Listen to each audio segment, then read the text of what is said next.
I want to start off with saying Merry Christmas to all of you. We are only 2 days away from all of those Christmas treats, all the food, all the presents, all the good times.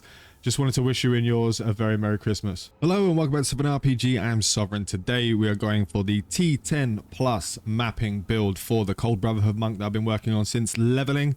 There's been some changes to the build itself. We're going a little bit more defensive because I was tired of getting one shot by chaos bullshit within the actual maps themselves and having trouble literally seeing where bits of the floor are covered and on death mechanics and stuff like that. We added a bit of survivability now to the build. There still needs to be a few little bit of changes. I need to get a better chest piece to allow me to have more spirit so I can get hypothermia back into blasphemy. But the core of the build is exactly the same, and the passive tree won't be as difficult to get through, and like the changes aren't as massive as they are in previous builds. I have actually changed some of the mobalytic stuff, so over on the mobalytics over here, which we'll be looking through in a moment, we got the actual build itself, and I've put 3 build variants. So all of it is in one place. You got the leveling with the leveling passive tree and all that in there. And then you got the early mapping build, which has all the items that I had at the time of early mapping and up until tier 10. And then now we have the tier 10 mapping in here as well. It's got all of the gems, all of the passive tree, everything that's been changed. And it has all of the information when it comes to like what bossing you need to do. So leveling build rotation for boss, early mapping, T10, etc. We'll go through that in a moment. First, it took me a long time to get comfortable enough to actually put this build out there because I was working on a couple of things. I was working on a bit of Flicker Strike, but for me it's just a meme. Flicker Strike is absolutely a meme. It looks amazing for videos. It looks amazing when you're doing it as a showcase. However, when you're actually using it, there's so many times that it will literally screw up and you will not work properly, or like there's just so many issues with Flicker Strike at the moment. For me, it's kind of a little bit of a meme. So I left it out and was sticking with Stormwave. I may change out the Stormwave at some point later on once we get to tier 15 plus, but it's working out really well for me right now with the Cold Brotherhood ring. So when you first come into the map, you're going to want to do some ranged attacks to get your charges up to be able to put your charge staff up. Then afterwards you can just run through and you can either hit them as you're going through and just teleport through with that, or you can just do it from range. Like, you can do quite a significant amount of damage. These big guys actually hit you through your energy shield with physical attacks. Everything has chaos. So energy shield right now, for some reason, at least from what I've been testing, there's going to be a lot of issues. There's been a lot of issues. These guys are all going to bloody on death explode on me, and it's going to be aggravating as hell. So we have a little bit of a yellow boss here. So we're going to drop a bell down on top of him, and we're just going to do some damage and kill him out right there really quickly. I messed up a little bit because I let the charges run out. These guys are not taking damage through that pillar, which usually happens on death. Did you see that crap? The on death there? It's actually insane when they all do that shit. And everyone explodes, especially on these chaos ones. But that's pretty much how it works. You just run through and you can do as much damage as you want. When you get to bosses, you're going to put a bell down or some of the like rares and uniques. You don't even really have to. It's not that big of a deal.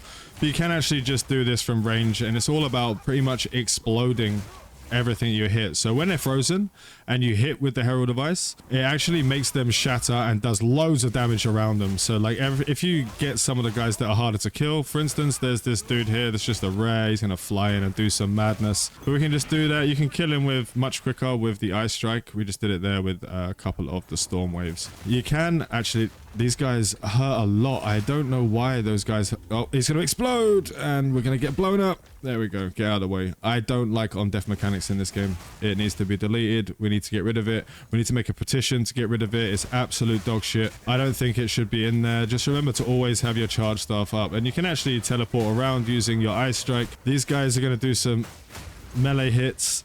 See how everything just explodes around now? Like, it's really difficult in melee, but you can get some, with this build you have some pretty decent survivability, so it's not the end of the world. You can go through this a lot quicker. I'm just kind of concentrating and trying not to get killed by this on-death crap that these things have on us. These guys actually just drop dead quite quickly, so I'm having a little bit of a slower reload time. So we're going to go through and we're going to just start hitting some stuff. It's going to explode. These guys are going to blow up on death. These guys are actually going to do a significant amount of damage. You have to be careful in these underground ones, like you really do. But that's basically the gist of what the build does.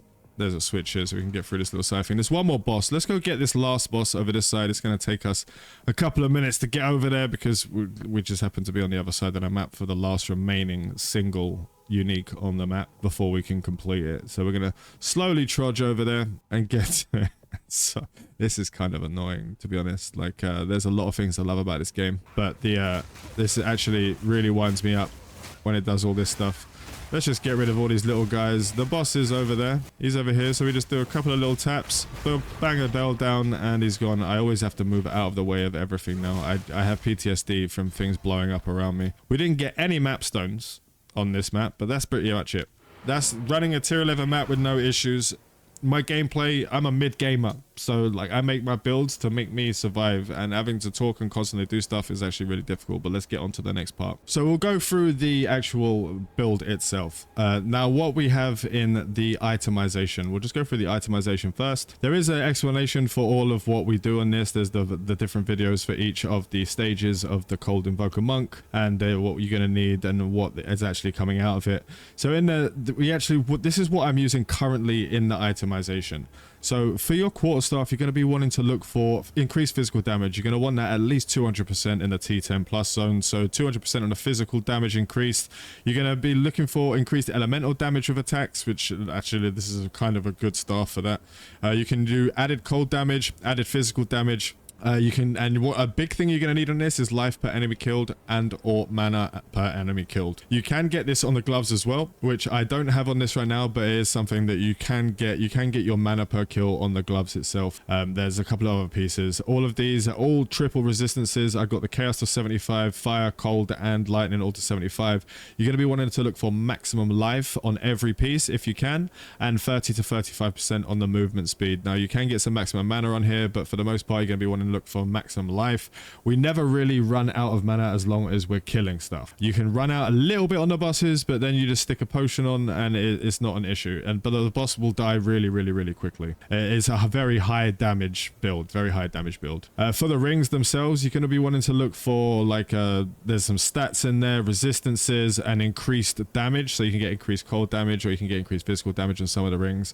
I went for more resistance based stuff, but we do have added physical damage to attacks, increased cold damage on both of the rings themselves, and that's pretty much it for the most part. I use the golden charm to get more it uses when you kill a rare unique for a higher chance to get a better bit of loot there, increased rarity, but that's something that is really up to you. If you don't want to, if you're getting frozen too much, put a frozen charm. If you're getting stunned too much, stun charm. If you're getting poisoned too much, put a poison charm. It just depends on what you want to do on the day, but those are the things you're going to be looking for. Now if we go down to the skill gems, so first up we have Ice Strike. This is our bread and butter attack. At the moment we got martial tempo, which just speeds up the attack so you can attack quicker. And it also helps you to move more while you're doing the hitting. If you don't have the martial tempo in, it actually slows you down while you're attacking. Now it does have a jump, which Ice Strike is a big bonus for Ice Strike, is the fact that it jumps from mob to mob if you have your mouse in the right place, and it can get you around the map really quickly, especially in breaches and stuff where you're one-shotting everything as you're going through. It's kind of like a less quick, more consistent flicker strike, in my opinion. If you hold down left click and just move the button around as you're moving the in a direction. So if we go over to here quickly and you're just like moving around while you're doing it, and there's mobs over here, it'll jump over there, then it'll jump over there, then it'll jump over there. Now, it does take a lot of mana if you're not killing things, so make sure that you are hitting things and killing things so you can keep your mana up and running. And then lastly, we have Rage in there and Cold Exposure. Cold Exposure, you'll be loved by groups if you have this in there. People love having it in there. It just allows to inflict Cold Exposure when it quickly hits an enemy, and it drops their resistances. Now, Rage is in there to up the DPS as we're going along. We can get up to 50k, 60k DPS once our Rage is full on the attack for each of the Ice Strikes. Now, we have Charge Staff, which is one of our major buffs. We have Persistence in Staff Charge, which is giving us 40% armor uptime, and Deep Freeze, which is freeze duration on enemies last longer. It's really good if you're in a boss. You can hold them in place once you freeze them for a lot longer to get your combo of attacks out. Now we have Herald of Ice, which is our bread and butter base buff, which allows us to explode enemies. It just shatters enemies once they have been killed while they're frozen. We have Cold Infusion on there for extra cold damage. We have Elemental Focus for extra elemental ailments to freeze them more easily, and 25% more elemental damage in there as well. And we have the Magnified Effect for more area effects. So when they explode in a wider distance, so it does more damage if you've got big clumps of enemies. Next up, we've got a Tempest Bell. Now, I have videos out there explaining what each of these do, because the build hasn't changed. It's just a step-by-step to getting more and better in the supports and in the skills themselves. The skills are pretty much remain the same throughout the whole thing, so I'm not going to go and explain why we're using each and every one of the skills, But there are other videos where you can check the leveling build up and the early mapping build if you'd like to. I'll put them both down in the description for you guys to check out. So Tempest Bell, we have close combat in there, which does extra attack damage. We have Rage, Font of Rage, which is more rage build up, so we can get rage quicker when we're fighting bosses. We can get maximum DPS out. And then we have Heavy Swing, which gives 35% more melee physical damage, and it doesn't matter that it's got 10% less attack speed because it just bounces off the bell, so it doesn't have an attack speed count, so it's just extra damage for nothing. In Combat Frenzy, we have Profusion. It just gives us a chance to grant an additional charge, which helps us sort of upkeep a charge staff. We're not really using the charges for anything other than charge staff at the moment. There could be changes to that later on, but for the moment we're not using that. We got Cannibalism for some extra life on kill. 4% of our life is recovered on kill when it's active, so whenever we have Combat Frenzy active all the time, so we actually use it heals for 4% every time you kill something. We can actually swap out some of the life for kill with this Cannibalism. You don't need to have that in there. I've just got it in there just in case, just for a little extra bit of HP if we need it. Now for Wild Dancer, we have Blind and Culling Strike. When we have Wild Dancer active, it basically, whenever we get hit, they can bounce off. Now it will blind them so they don't actually do more damage to you, but also when Wind Dancer does go off and it does burst off, we can actually blow up with Herald of Ice. So Herald of Ice does work on enemies that use that attack us and hit us off. I've seen them explode around me. It's like just one mob hits me and I haven't been hitting, I've been AFK or like slightly looking at something else, and it's blown up around us and we've actually just got kills from them hitting us. It's really, really effective. Now, one of the changes from the early mapping was Hypothermia. I haven't got enough spirit at this moment in time to have this in Blasphemy. Once I get a higher evasiveness chest piece above 2000-ish, I can stick Blasphemy back in here and there'll be no worries, and we can have Hypothermia all the time. It's just, this is what you want, is to have Blasphemy, Hypothermia, then you're going to have Heightened Curse and Expanse, and you're going to have that on you at all times, so you can always actually do the Hypothermia, like it's just as an aura. So that's really something that we need to do once I get a better chest piece. I just need to get enough Divine Orbs to pay 130 Divine Orbs for the actual chest piece because of all the builds that are doing really high evasiveness. In Stormwave, we have Ambush, Long Shot, and Mobility. Mobility so we can move around a lot faster while we're actually hitting. The Stormwave, we got Long Shot, which as I explained earlier in the test of the tier 11 map, we have 35% more damage the 7 meters away. It's always a flat bonus unless they're right up next to you, so it's definitely something good to have in there. And we have Ambush, which gives it 100% more of a critical hit chance if enemies are on full life. So when you're actually hitting mobs from far away, this is why it's my kind of oh shit like potion button, where if there's a group of just standard trash mobs a little bit of a distance away, I'll just use the charge staff. It will hit hard, fast, it will blow everything up around it and give me full life. It's just basically an old shit button, the Stormwave, for me, the way I'm using it right now. And lastly, we have Ghost Dance. It's a new addition. It's just there because we have the Sir Spirit and I don't have enough spirit for the Blasphemy. But we have Fast Forward in there for 30% less skill effect duration. And we have Vitality, which just regenerates 1% of life per second. Just a little bit more HP there because some of the attacks, I'm finding quite a lot of them, even the fire and some of the shock attacks that are happening in the higher tier maps, they're all chaos damage. They're not fire, they're not lightning, they're not ice, they're chaos because they're not hitting my energy shield. I have full energy shield, but my HP is going down, so that means that they are chaos damage. So it's definitely good to have a little bit of extra life per second because it's kind of hard to see sometimes, especially when you're going through, if we go onto the thing over here, where the HP bar is here, you have a kind of overline of the white and the green here. And sometimes if you're getting chaos damage, you don't see that your health bar is going down. Not always, unless you're really, really paying attention. So it's good to have a little bit of extra in there just to get some survivability. And that's what we have for the skills. Not much has changed from the early mapping. Just a few little support gems have changed in there. And we took out Blasphemy until we get the better chest piece.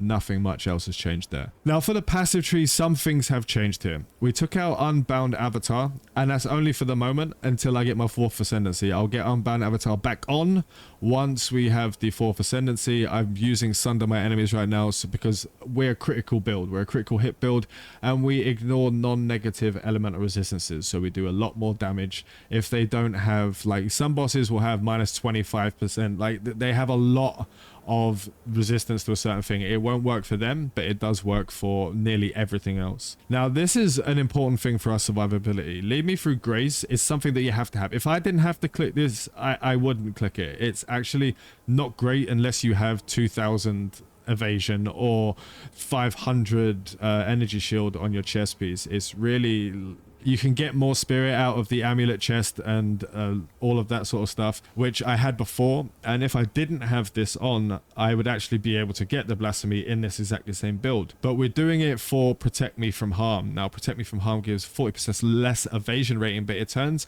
our armor into a much higher amount of armor. If we go back into the game here for a second, if we don't have that active, we have like 5% armor, but we have like 80% evasion. Now, if we have this in, I've got 71% evasion, but now 63% armor, so we have more damage mitigation and we have the evasion as well. It's just a really probably one of the most powerful defensive skills you can get in the game. Going back over to the website itself. Now, for the passive tree, we've gone for a few little changes. I went up and down here a little bit. We managed to get some of it. This helps us with our extra cold damage. But the reason why I went down this little route here was to get this extra 4% movement speed. I don't care about the other two things, but that movement speed is really nice to get around maps. I just really like getting that over there. Up the top here, we took some of these off for the elemental damage, but as I'm leveling, I'm adding these elemental damages back on there, and I'll be adding some more critical hit stuff. These guys over here. We have the base for the defense, and all that's going to be happening from this point on is we're going to be adding more damage. And it's just going to get stronger and stronger because our defenses are high enough to get through the entirety of the game. Like, defenses with the nodes that we've got are completely perfect. But I kept Echoing Frost for chilled enemies for extra elemental damage.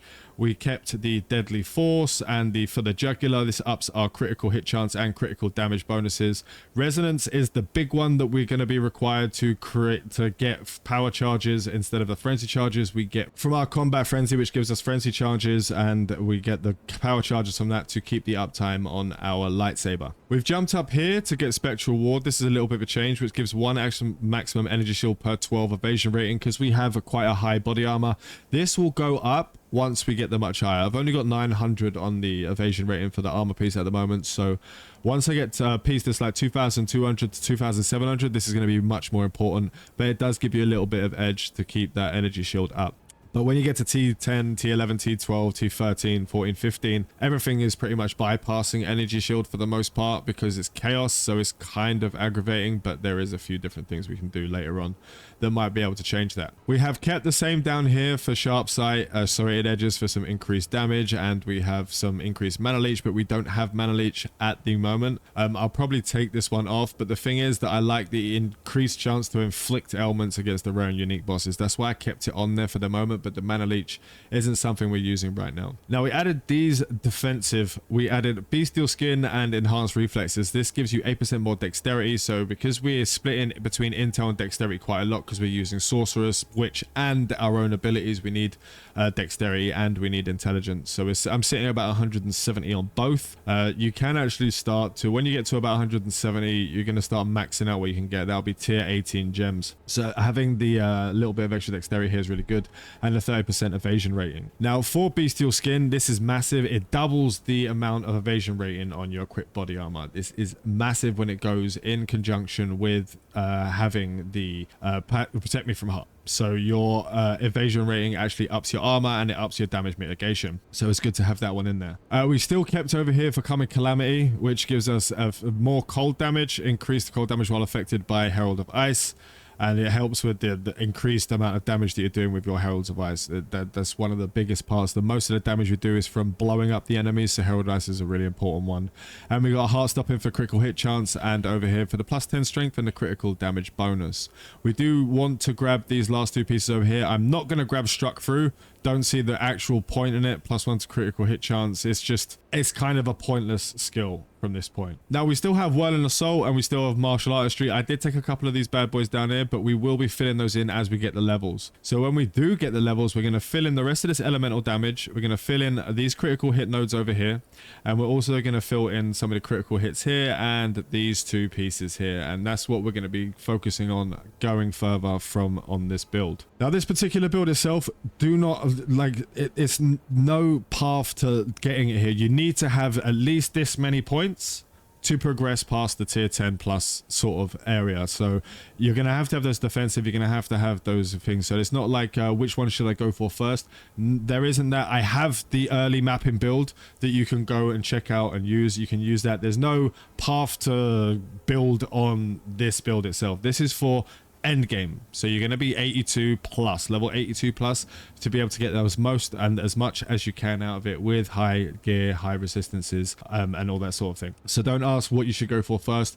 There's earlier builds that I've done that will be done and have been tested and used. So use them if you need to do it. This is for tier 10 plus 100%. Now, for those asking about the Atlas, which I don't really talk, this is kind of up to personal preference. I would 100% say go up into getting these higher tier waystones, teaming horde, going up to local knowledge, grabbing the precursor influence for better tablets found in map and higher waystone chance. Now I've also grabbed these two over here for waystones and waystones. They're the most important thing that you need to get out of the Atlas tree as quickly as possible, so you can continue to progress through the waystone, through the different maps. Otherwise you just kind of get stuck. So I just grabbed as much as I can. I got some extra points over here from getting up past the tier 10s, so I just increased pack size for more XP while I'm leveling. That's basically it for the Atlas. I also added in the boss rotations on this actual thing. So charging staff, unbound avatar we have for the early mapping, where we still have unbound avatar, and then we have the tier 10 boss rotation, which is charging staff, hyperthermia, drop your temper spell, and then spam ice strike, and it's done. The fight's over before they're unfrozen. Now remember that I'm going to be updating this actual one here, so if you have any of the previous ones saved, make sure to favorite this new one, as it does have all of the variants inside of it, the leveling, early mapping, and T10 mapping. And that's all we have for the build today. I want to wish you guys a very Merry Christmas. I probably won't be back till after Boxing Day. I've got a lot of family stuff going on. I hope you have a really good holiday. I hope you eat a load. Let me know what you think of this build, how it's going for you. If there's any ideas that you might have that could make this build better, let me know down in the comments. That'll be really, really appreciated. I want to thank you for watching. Fly safe and avoid local chat scams.